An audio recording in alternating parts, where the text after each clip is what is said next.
dioses para desaparecer luego de las páginas de la historia.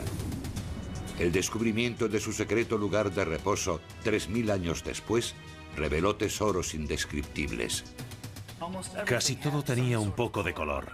Era una serie de objetos magníficos y opulentos. Además de intrigas políticas, rumores de asesinato y una maldición. El hombre que la financió y uno de los primeros en entrar en la cripta murió al cabo de 6 meses. Conocen su cara. Aquí les presentamos el hombre de detrás de la máscara. Vamos a explorar el misterio del oro del rey Tutankamón.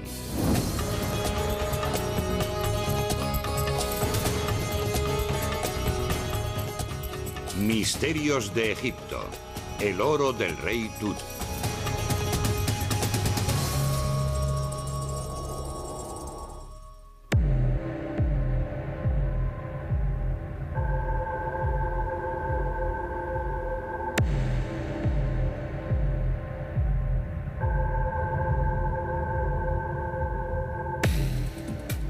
Mucho antes de que el mundo moderno festejara el nombre del rey Tutankamón, las maravillas del antiguo Egipto cautivaban su imaginación.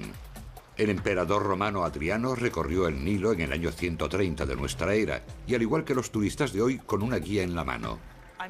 Estoy segura de que, al igual que hoy, durante el Imperio Romano se podía contratar un guía local para que nos relatase cuentos maravillosos y mucha información falsa. Los templos desmoronados de Tebas, a más de 4.500 kilómetros al sur del Cairo, eran un lugar de destino popular para estos antiguos turistas. Algunos se dirigieron a un valle cercano salpicado por tumbas en forma de cripta que albergaron las momias de los faraones. Todavía nadie entendía aquellos curiosos jeroglíficos, pero había un hecho que no necesitaba traducción. Este pueblo que vivió con tanto lujo sobre la tierra había gastado mucha energía preparando la vida bajo ella. Sin embargo, la tumba más famosa de los tiempos modernos no estaba por entonces en la lista de visitas obligadas. Tutankamón, el niño prodigio que cautivó al siglo XX, era un desconocido para aquellos primeros turistas. A nosotros, que hemos nacido después del descubrimiento de la tumba de Tutankamón, que se ha convertido en parte de nuestro legado cultural, nos cuesta creer que hubo un periodo en el que Tutankamón fuera desconocido.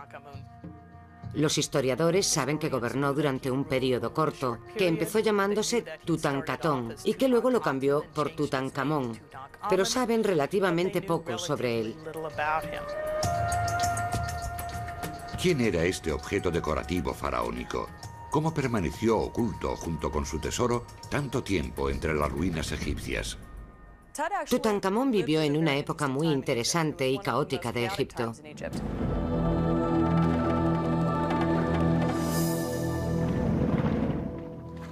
Según las estimaciones, el Valle del Nilo era el lugar de moda para vivir en el siglo XIV a.C. Sus 3,5 millones de habitantes vivían en un paraíso quemado por el sol en el que nunca llovía, y a pesar de ello, presumía de las mejores tierras de labranza del mundo civilizado. Era gente a la que le gustaba comer y beber, disfrutar de todos los placeres. Parecían ser personas muy alegres que le prestaban mucha atención a las cosas buenas de la vida. Las mujeres podían tener propiedades, lo que era muy progresista para la época. El divorcio era legal pero infrecuente. Para los antiguos egipcios, tanto en esta tierra como en el más allá, la familia era siempre lo primero. Alimentaban a los hijos con una dieta de cerveza de cebada y pan molido con piedras, además de con la firme creencia de que sus espíritus resucitarían después de la muerte. El trayecto hasta el oro del rey Tutankamón comienza con esta búsqueda de la inmortalidad. Los antiguos egipcios creían que el individuo se componía de elementos corpóreos y elementos incorpóreos. Obviamente ahí está el cuerpo o el cadáver. Pero también hay elementos como el Ba propio, que es el espíritu de uno, y el Ka propio, que es la fuerza vital. Son todos elementos que debían ser conservados si el individuo quería dar el paso al estado transfigurado posterior a la muerte. El requisito básico para una vida eterna exitosa era tener una momia bien conservada en la que el espíritu del fallecido pudiese descansar de noche. Mantener el cuerpo conservado era importante para garantizarle la vida eterna al espíritu del muerto. Si se destruía, la persona experimentaba una segunda muerte. Y era imposible recuperarse de esa aniquilación. Los egipcios adinerados construían tumbas complejas para proteger sus momias y las llenaban literalmente con todos los objetos de la vida cotidiana. La idea era que en el más allá vivían el mismo tipo de vida, solo que mejor y para siempre. Debías tener comida, tener ropa, tener armas y herramientas. Necesitabas todas las cosas que te rodeaban para tener una vida eterna, agradable. Es imposible pasar por alto las tumbas más famosas. Las grandes pirámides de los reyes del Imperio Nuevo, situadas en las afueras del Cairo moderno. Las pirámides fueron construidas para ser tumbas enormes para una sola persona, que es algo increíble si se piensa en el trabajo que requerían. Imagínense a 20.000 personas trabajando en las tumbas al mismo tiempo. Eran un proyecto civil de gran envergadura. A pesar de parecer estructuras impenetrables, al final no consiguieron cumplir el objetivo para el que fueron construidas. Lo que no sabemos de las pirámides es exactamente lo que implicaba una cripta real durante este periodo, ya que prácticamente todas fueron saqueadas. En el siglo XV a.C. hubo un faraón innovador que adoptó un estilo menos descarado. Tutmosis I cavó su tumba bajo una pirámide natural, en el desfiladero de un barranco próximo a Tebas. Al final le hicieron compañía más de 40 reyes y reinas, incluido Tutankamón. Se eligió el Valle de los Reyes porque disponía de un acceso controlado. Solo había una entrada. Se podían explotar fácilmente las canteras de las laderas. Se podía proteger desde los riscos que lo rodeaban, con guardias que controlaban el acceso al valle. Los visitantes que recorren hoy el Valle de los Reyes pueden observar las criptas donde descansaban los grandes faraones de Egipto y revivir los viajes finales de otros miembros de la realeza egipcia. Pero las tumbas están en su mayor parte vacías. Como ocurrió en el pasado con las pirámides, estas tumbas también fueron saqueadas. Y si alguna quedó relativamente intacta hasta la época moderna, fue por accidente. La ubicación de la tumba, justo en el centro del valle, según se entra, significaba que cuando había ocasión de construir una tumba en la zona, se llenaba completamente de escombros. Pasaron miles de años antes de que un cierto arqueólogo descubriese la ubicación de esta tumba y desvelase el misterio que rodea a su ocupante, Tutankamón.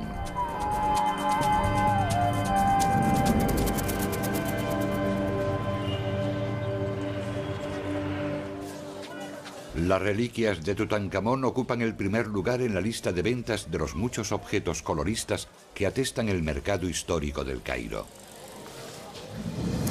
Hace 3000 años, los tesoros de Tutankamón estaban a salvo, sepultados con él en el Valle de los Reyes. Los guardias de la necrópolis protegían la única entrada al cementerio real.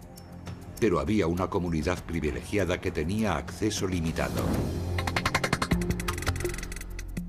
Al sureste del Valle de los Reyes se sitúan las ruinas del pueblo de Deir el-Medina.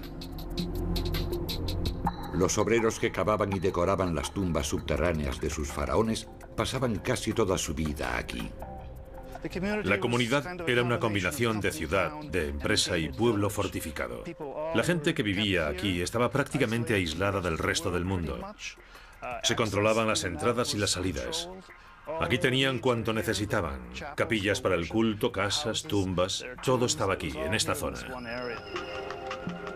Si se trataba de una ciudad de empresa, había habitantes que iniciaron sus prácticas de contrabando.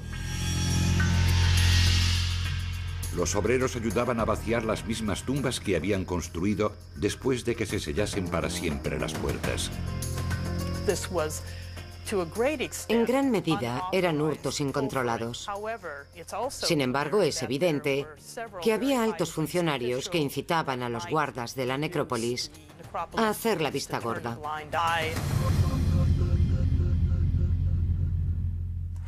A principios del siglo XX llegó a Egipto una nueva estirpe de ladrones de tumbas. Expatriados extranjeros que huían de la humedad y del aburrimiento, que se alojaban en grandes hoteles como el Palacio de Invierno en Luxor y se dedicaban a la arqueología para pasar el rato. En aquella época el Valle de los Reyes albergaba poco botín para los buscadores de tesoros reales. Ofrecía una mezcolanza de objetos funerarios que los saqueadores de tumbas del pasado consideraron demasiado pesados o insignificantes. El descubrimiento más notable se produjo a finales del siglo XIX, cuando se hallaron 56 momias que habían estado en las tumbas del valle enterradas juntas en 2 cámaras separadas. Por vez primera en 3000 años se podían contemplar las caras de los reyes y reinas de Egipto, una imagen no recomendada para los que tienen poco estómago. Habían estado juntas en el siglo X a.C., porque ya en la antigüedad fueron saqueadas estas tumbas y luego fueron ocultadas. Por desgracia no estaban en su sitio las envolturas primitivas. Estas momias fueron embalsamadas de nuevo en la 21ª dinastía. Todavía no le había tocado a nadie el premio gordo, una tumba intacta con todos los objetos funerarios y los tesoros que querría con él un faraón respetable. Sin embargo, había indicios de que el escurridizo rey Tutankamón seguía residiendo en el valle. Hallaron un cofre con objetos. Muchos eran restos de comida, las obras de la fiesta funeraria del rey. Los egipcios celebraban una especie de velatorio como los tradicionales de hoy en día, en que la gente hacía fiesta. Era como una despedida al rey. Enterraban los platos utilizados en la fiesta funeraria en la parte exterior de la entrada de la tumba, porque era el último objeto que había poseído el fallecido y debía formar parte de la tumba. Theodore Davis, un abogado metido a arqueólogo, halló estos objetos en 1907. Lamentablemente no era un buen arqueólogo. Se hallaron hermosas guirnaldas que fueron utilizadas por los asistentes y Davis, para presumir, tiraba fuerte de ellas para demostrar lo sólidas que eran y acababan por romper. Imagínense el resultado de haber sido él quien hallara esta tumba. Por suerte, un avejentado Davis abandonó su concesión en el valle y dejó paso a arqueólogos más concienciados. Howard Carter, un adusto inglés contratado por el conde de Carnarvon, inició la búsqueda de la tumba de Tutankamón. Creía que se hallaba allí. Los demás decían, no, el valle está arrasado. Aunque halles la tumba, estará saqueada, no habrá nada en ella. Carter, impertérrito, inició la limpieza sistemática del valle hasta el lecho rocoso, para acercarse al mundo único de este misterioso y nuevo rey. El Imperio Nuevo fue el período de mayor prosperidad de Egipto y sin duda el período de mayor esplendor del Egipto imperial. Los faraones anteriores al rey Tutankamón habían conquistado territorios en Palestina y en Siria, hacia el norte, y hacia el sur, en Nubia, al otro lado de la gran curva del Nilo. Los egipcios, agradecidos por esta buena suerte, honraron a los dioses con la construcción de grandes templos. La religión egipcia se basaba en gran medida en el mundo natural en que vivían los egipcios. Sus dioses eran personificaciones de las fuerzas naturales que regían sus vidas. Sus intentos de representación de estos seres no humanos desembocaron en una curiosa colección de personajes. Hapi, el dios del Nilo vivificador, se asemejaba a un hombre, solo que con grandes pechos. Min, el dios de la fertilidad, hacía siempre ostentación del miembro viril erecto. Hathor, diosa de la maternidad, tenía cuernos o la cabeza completa de una vaca. Los animales como las serpientes se podían asociar con la muerte o el renacimiento, por la capacidad de las serpientes para mudar de piel y salir de la tierra. Los pájaros, por su habilidad para volar, se asociaban con las fuerzas espirituales más remotas de la humanidad. Las ovejas, las cabras, los lobos, los animales que compartían la vida diaria de la gente, también se asociaban con su nutrición, su bienestar, sus propios intereses en la fertilidad y el renacimiento. El dios Amón, a menudo representado como un hombre con dos grandes plumas en la cabeza, se consideraba la fuerza invisible de la que emanaban los demás dioses. Su gran templo en la antigua ciudad de Tebas sigue dando testimonio de su gran poder e influencia. El faraón mismo era considerado un dios, solo que con forma humana. Teóricamente poseía todas las tierras de Egipto y los bienes que generasen sus habitantes. A cambio de ello, su tarea era sencilla: preservar la riqueza y la felicidad de su pueblo. El papel del rey era crear el Ma'at, que en egipcio antiguo significa orden. Se suponía que se comunicaba con los dioses, se ocupaba de que las ceremonias se celebrasen a tiempo. Mientras el Nilo no se desbordase y mientras no hubiese plagas de langostas, la gente creía que el rey lo estaba haciendo bien, porque ese era su deber: mantener el perfecto funcionamiento de las cosas. La aceptación popular del cometido del faraón se desmoronó en el año 1358 a.C., con la ascensión al trono del faraón, luego conocido como Akenatón. Este rebelde real abandonó a Amón y su colección de dioses familiares para adorar el único poder de la luz. Declaró que el único dios era el disco solar. En egipcio antiguo, la palabra para el disco del sol era Atón. Por eso a veces se denomina a esta religión atonista. Fue el primer ejemplo registrado en la historia de un hombre que adora a un dios único, 1000 años antes del nacimiento de Jesucristo. Akenatón era visto como una figura peculiar, esa especie de tío raro del que nadie quiere hablar. La ruptura del faraón con la tradición resultó perjudicial para el país. Akenatón echó abajo la religión del antiguo Egipto. Eso debió enfurecer a mucha gente. Los templos eran centros de redistribución. La gente se ganaba la vida en ellos. Su cierre dañó la economía y seguramente dejó sin empleo a muchas personas. Algunos encontraron trabajo río abajo, en el Amarna, donde Akenatón, en un intento por huir de los templos de los antiguos dioses, construía una nueva ciudad consagrada a su dios, Atón. Él deseaba que la ruptura fuese total. Por eso acudió a un lugar en el que no había estado nadie antes. Creó literalmente una ciudad en unos cuantos años en un lugar perdido del desierto.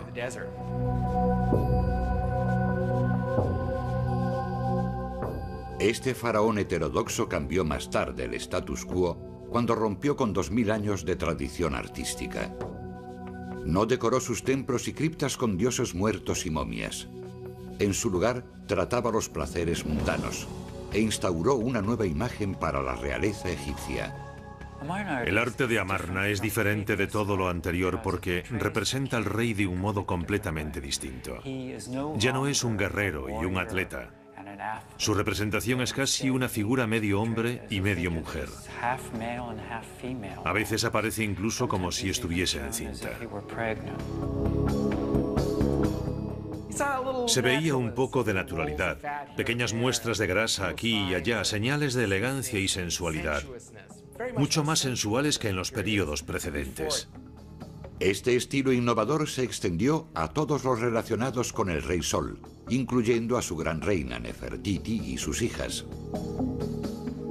En el nuevo y extraño mundo de Akenatón, los cráneos se extendían hacia arriba, los labios se hacían voluptuosos y los ojos reflejaban una actitud distante. Se ve a Akenatón en varias poses inéditas para un faraón, meciendo a sus hijos en las rodillas, incluso besando a su esposa. Son hechos que jamás habían aparecido en el arte egipcio.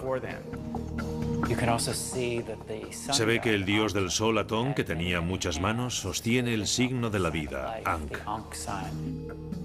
¿Por qué acogió Akenatón esta nueva forma de arte? Hay diversas teorías. Una es la que denomino teoría del monstruo deforme. Sostiene que Akenatón padecía una extraña dolencia que provocaba la fisonomía que vemos, así que él era así. Y como él tenía ese aspecto, los demás también debían tenerlo. Pero mi teoría preferida es otra. Una centrada en la idea de que el arte de Akenatón representa un nuevo ideal, un ideal de sensualidad que se extendió a la élite de la sociedad egipcia. Eso explicaría por qué se representaba a todo el mundo de este modo. Los expertos creen que el futuro rey Tutankamón creció en esta sociedad librepensadora que adoraba al sol. Akenatón pudo ser su hermanastro, o lo que es más probable, su padre. Es posible que Tutankamón naciese en Amarna. Su nombre primitivo era Tutankatón, que significa literalmente la viva imagen de Atón. Es difícil saber qué contacto directo tuvo el rey Tutankamón con Akenatón, pero sabemos que en el antiguo Egipto el príncipe suele ser ignorado hasta que se convierte en rey. La razón es de peso. ¿Quién es la persona con más posibilidades de destronar al rey existente? Naturalmente un príncipe, porque él es el que tiene derecho legítimo a reclamar el trono. Akenatón reinó durante 17 tumultuosos años previos a la ascensión al trono de otro faraón poco conocido. 4 años después se coronaba rey a Tutankatón. Los arqueólogos creen que el rey Tutankamón era solo un niño de 9 o 10 años. Cuando un individuo se hacía rey tenía 2 obligaciones inmediatas. Una era supervisar el enterramiento de su predecesor. La segunda, lógicamente, comenzar la construcción de su tumba con vistas al futuro. El joven faraón podía no vivir lo suficiente para ver realizada la obra.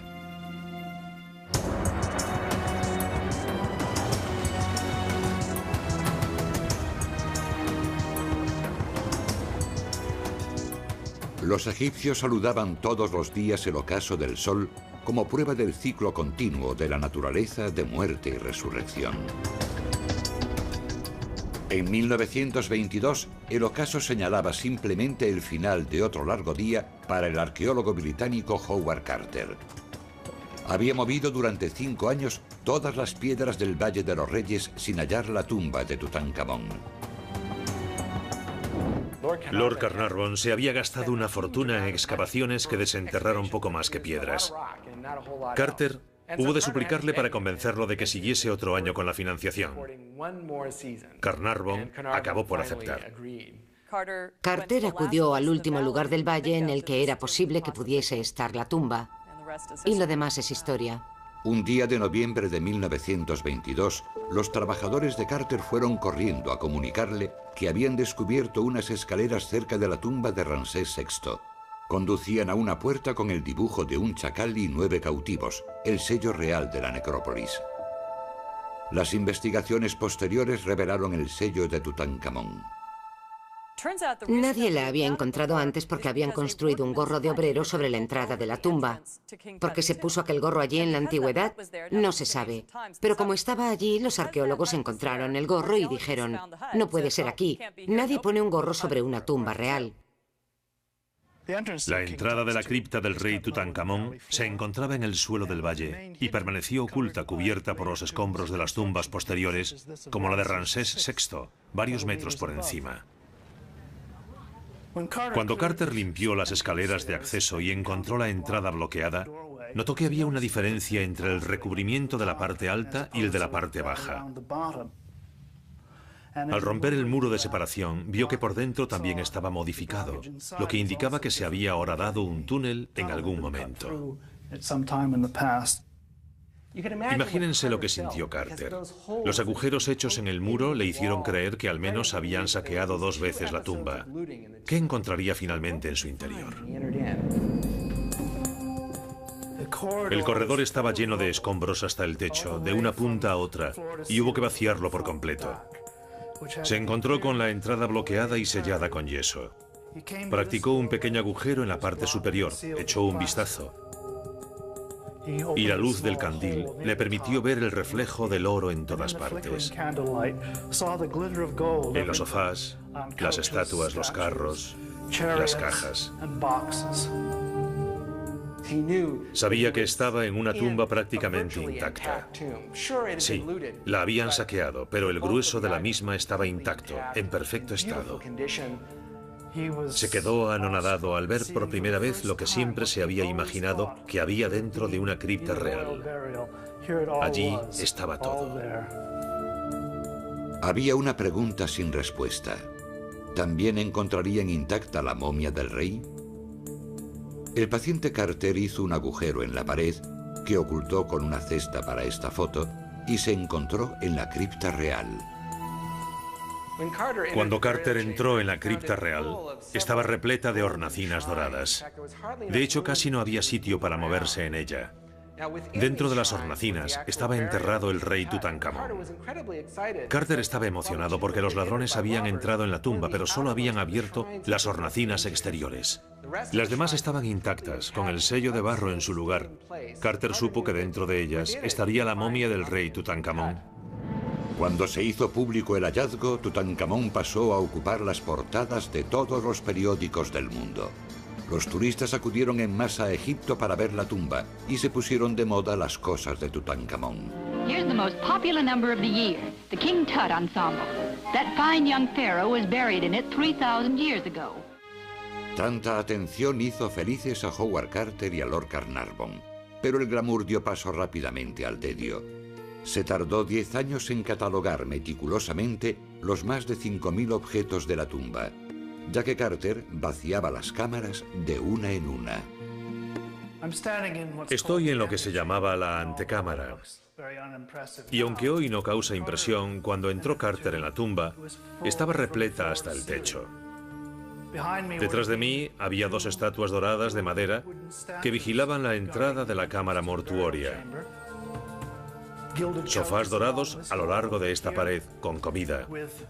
Jarras de alabastro con aceite, tronos y reposapiés. Había carros desmontados en el fondo. Casi todo tenía algo de color. Era una serie de objetos magníficos y opulentos. El anexo servía como almacén para los aceites, los manjares y los vinos. Los ladrones de tumbas saquearon esta cámara completamente. En el tesoro había una estatua de Anubis, el dios del Averno, que protegía propiedades personales de naturaleza más visceral. El cofre canópico se utilizaba para guardar los órganos internos del rey. En el proceso de momificación se extraían los pulmones, el hígado, el estómago y los intestinos para colocarlos en recipientes especiales, pequeños ataúdes iguales que un ataúd para un individuo. Se envolvían, se embalsamaban y se guardaban aquí, protegidos por estas figuras de diosas. Los cientos de estatuas rituales revelaban un hombre joven. Por fin, Tutankamón tenía cara. A medida que iban saliendo a la luz estos objetos, aprendimos más sobre este desconocido rey. La tumba de Tutankamón nos permitió vislumbrar la vida de la corte real de una manera inaudita que refleja la suntuosidad de la corte egipcia. Imagínense el bastón engalanado con piedras preciosas. Imagínense sentados en este carro mientras escriben en una procesión que refulge bajo el sol con tanto oro. Fue una revelación. También se hallaron pequeños objetos personales en la tumba de Tutankamón, objetos de familia. Al parecer eran regalos y recuerdos de familia. Por ejemplo, había un pequeño ataúd con el nombre de la reina Tie. Posiblemente fuese su abuela. Tenía una pequeña bola de pelo que pudo haber sido de ella. Un mechón de cabello, un recuerdo. Se utilizó ese mechón de cabello para identificar la momia que procedía de uno de los grupos de momias reales que acabaron enterradas en la misma fosa.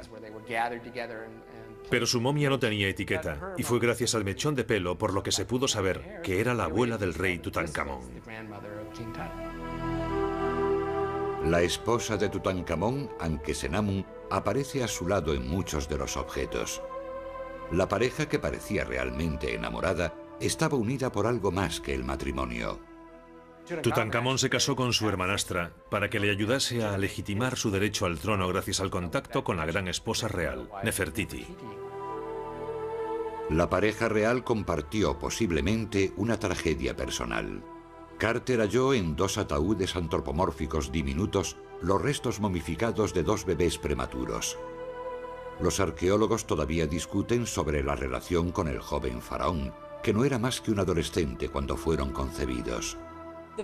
Los fetos hallados en la tumba de Tutankamón tenían 5 y 7 meses. Alguien dijo que debían formar parte de una ceremonia de regeneración, de renacimiento. Se colocan allí los fetos como un modo de sacar a Tutankamón de entre los muertos. Lo más probable es que fuesen hijos no natos de Tutankamón.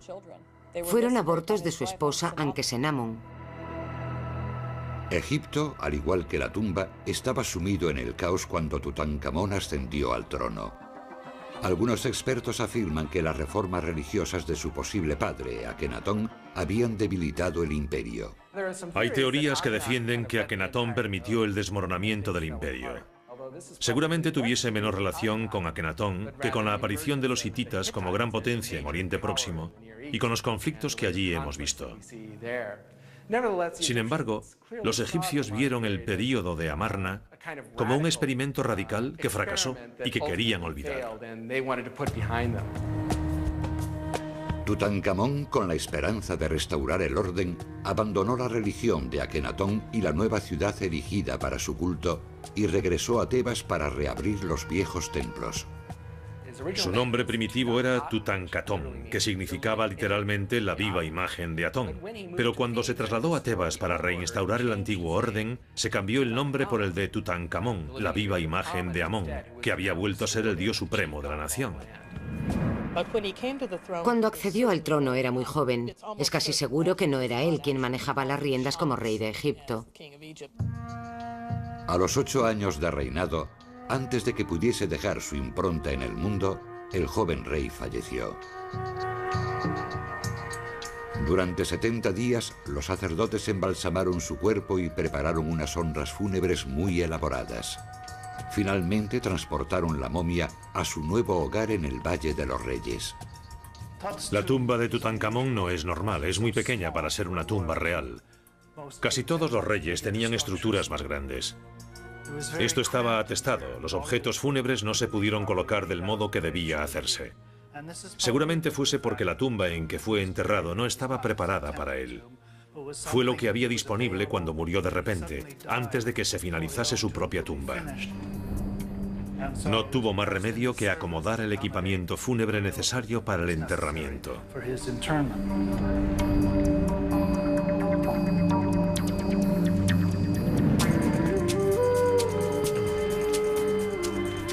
Hoy, la tumba del rey Tutankamón permanece en buen estado, aunque no está tal como la hallaron sus descubridores. Originariamente había una pared que separaba la antecámara de la cripta. Fue construida por los egipcios y tenía una entrada en el medio que estaba cubierta de yeso. Cuando Carter tuvo que sacar el sepulcro dorado que rodeaba el sarcófago, derribó la pared y la entrada para que cupiesen estos objetos enormes. Howard Carter sacó por fin el sepulcro dorado de la cámara mortuoria y pudo perseguir su próximo reto. Empleó un sistema de poleas para levantar la enorme lápida de granito que tapaba el sarcófago de Tutankamón. Dentro, envuelto en un sudario de hilo, halló el primero de los 3 majestuosos ataúdes. El que está por fuera es el más sencillo, recubierto de oro y adornado con dibujos hermosos y jeroglíficos. El ataúd de en medio es más elaborado. Tiene incrustaciones de cristal y piedras preciosas. La parte interior es la del ataúd de oro macizo. El ataúd de oro de 24 quilates medía 1,80 de largo y pesaba 120 kilos. Una muestra audaz de la riqueza del faraón. Es difícil cuantificar el valor actual del tesoro de la tumba. Son objetos de valor incalculable que sería imposible recrear hoy. Sin embargo, si cogemos el ataúd de oro macizo que pesa más de 100 kilos, podemos calcular lo que valdría hoy en dólares, que es $1.200.000. Pero los antiguos egipcios no tenían dólares. ¿Cuánto valía para los antiguos egipcios? Si se fundía esa cantidad de oro, sin tener en cuenta el trabajo del artesano, se compraba un rebaño de 150 reses. No me refiero a reses famélicas, sino a reses de primera. O 50.000 cabras, que son muchas cabras. De vuelta en la cámara mortuoria, Howard Carter abrió el ataúd de oro macizo para encontrarse por fin cara a cara con la momia de Tutankamón.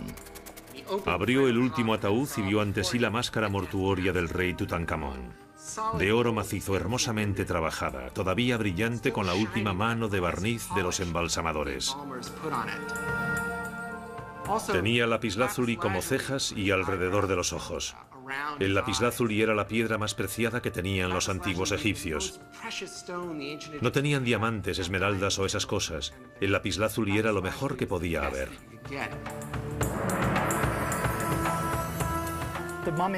La momia estaba envuelta con vendas de hilo. Según se fueron retirando, aparecieron numerosos amuletos y joyas de oro, muchas con incrustaciones de piedras preciosas o cristal.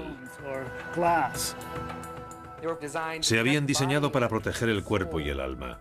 Entre ellos se incluyen símbolos como el Udiat, el ojo de Horus, que simboliza el regreso del rey a un estado integral tras superar el trauma de la muerte. Tutankamón estaba literalmente protegido por poderes mágicos. Era una armadura de amuletos mágicos y joyas. Hubo algunos observadores supersticiosos que se preguntaron si la profanación de la tumba provocaría la ira de estos espíritus antiguos. Se fijaron en varios hechos sospechosos como prueba de que la magia egipcia se había puesto en marcha. A principios de ese año, Howard Carter había comprado un canario para alegrar su casa del desierto. Algunos dicen que fue una cobra la que atacó y mató al pajarito el mismo día que el arqueólogo abrió la tumba de Tutankamón.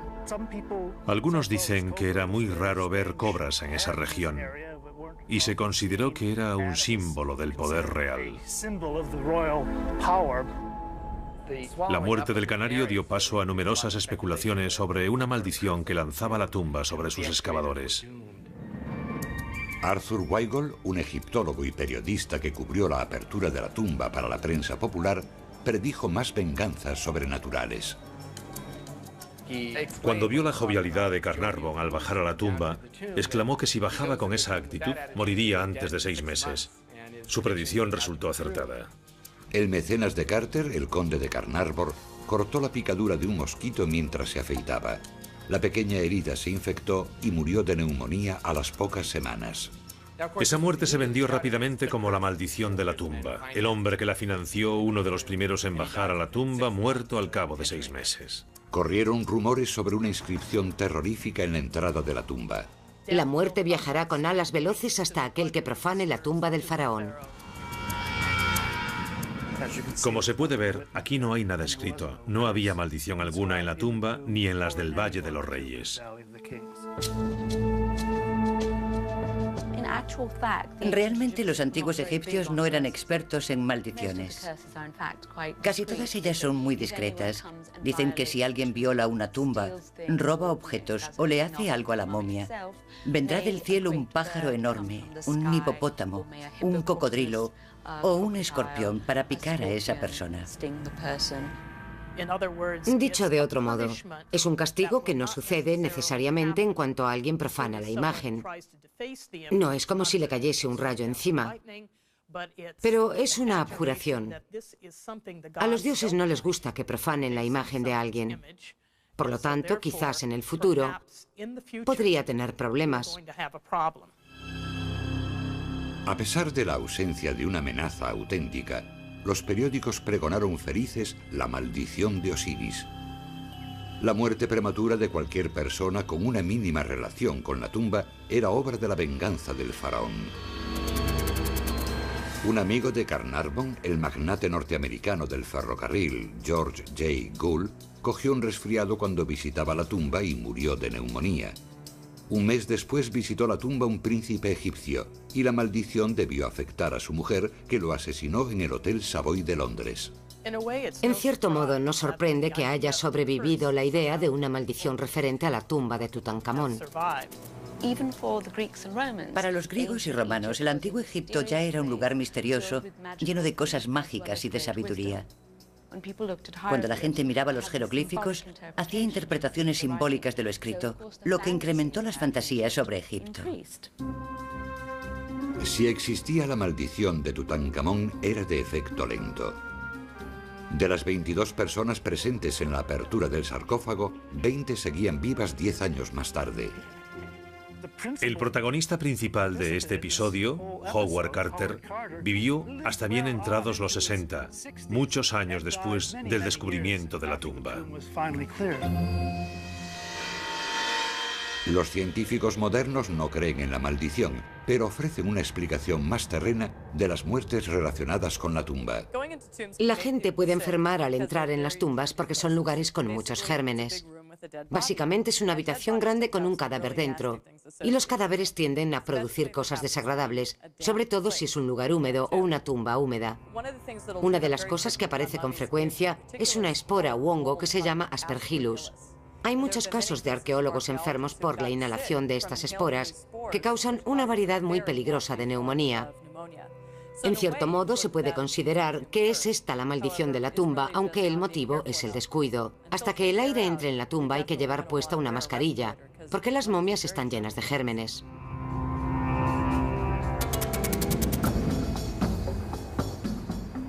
En los años posteriores al hallazgo de la tumba de Tutankamón, se extendió inevitablemente la fascinación por todo lo egipcio hasta las pantallas de cine. Estas reflexiones imaginativas le dieron al mundo una visión nueva, aunque cuestionable, de la vida en la corte de los faraones. Los arqueólogos, para elaborar un retrato más exacto de Tutankamón, realizaron la autopsia a su momia en noviembre de 1925. Buscaban pistas sobre las causas de su muerte. Podía ser un asesinato, una enfermedad o un accidente. Otras momias reales que habían sido despojadas de su envoltorio en la antigüedad estaban en bastante buen estado para su edad. Pero Tutankamón aún estaba recubierto con los ungüentos originales aplicados por los embalsamadores que lo pegaron a su trono de oro macizo. Carter calculó que le habían echado encima 2 calderos llenos de ungüentos y aceites pegajosos que se solidificaron a lo largo de los años. Howard Carter tuvo que utilizar sopletes para eliminar los ungüentos en que estaba recubierta la momia. La piel de la momia era quebradiza. Tenía cápsulas de oro macizo que tapaban cada uno de los dedos de las manos y los pies. La estructura ósea de la momia llevó a los expertos a calcular que el rey tenía 18 años cuando murió. 20 años después, con la radiografía de su cráneo, aumentaron las teorías conspirativas. Las radiografías dejaron ver un pequeño trozo de hueso dentro de la cabeza, lo que provocó especulaciones sobre el asesinato de Tutankamón. Había quien veía indicios de un golpe en la parte posterior del cráneo cerca del cuello. Otros veían una cicatriz en la mejilla. Todo sugiere que el rey pudo haber sufrido un ataque físico o que pudo haber sido un accidente. Pronto saltaron los 2 sospechosos principales. El general Horemheb, el popular comandante en jefe del ejército, podía haber codiciado la corona del faraón. Horemheb, que procedía de una familia humilde, fue ascendiendo hasta llegar a general en jefe del reino de Tutankamón. También se sospechaba del principal asesor de Tutankamón, Ay, un pariente que subió al trono inmediatamente tras la muerte del joven rey. Ay era con mucho el mayor de los 2 y pertenecía a la burocracia civil.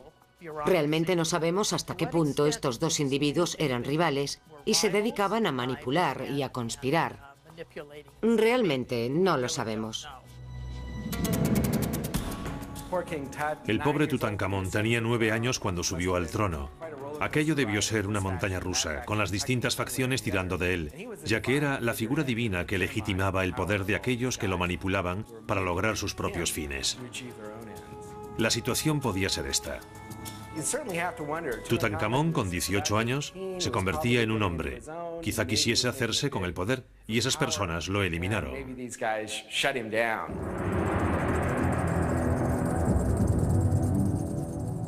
Los 2 fetos momificados hallados en el tesoro de la tumba de Tub pueden proporcionar el motivo para ese acto execrable. Tutankamón y su esposa, Ankesenamun, no tenían hijos. No había un heredero real que reclamase el trono.